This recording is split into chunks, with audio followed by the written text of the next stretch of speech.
For the first time, we're going to have a detailed analysis of the abuses that are taking place inside North Korea, of the behavior of the North Korean government, and we're going to hear how North Korea has committed crimes against humanity in total impunity over more than 6 decades.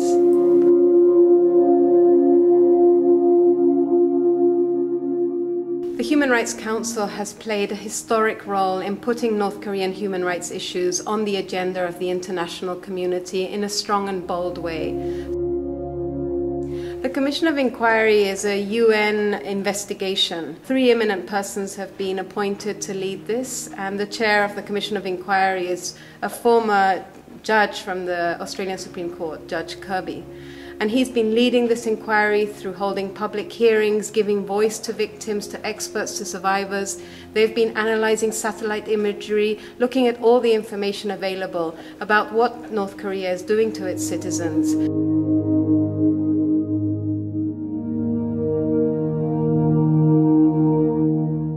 We've been trying through this process to give voice to the victims and people who have survived this abuse, to tell their stories. 있는 거 그냥 고스란히 끌고 와서 뒷손 묶고 그냥 입 봉하고 사형장을 나왔단 말이에요. 우리 아버님뿐만 아니라 517명 가족 납치된 분들은 전부 도주로 보내야 된다고 저는 생각합니다. 일이 꼭 잘 이루어지게 해서 우리가 소식이라도 듣고 하게 도와주십시오. I think the biggest problem is because North Korea is such a closed society and such a closed state and based on fear and terror that nobody really for many decades was leaving the country.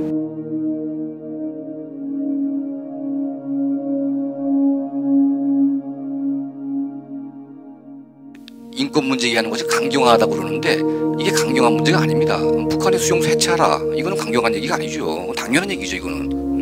Talking about even human rights violations there is an understatement. There are no human rights there, so there cannot be even talking about human rights violations. This is unbelievable state, one in its own category.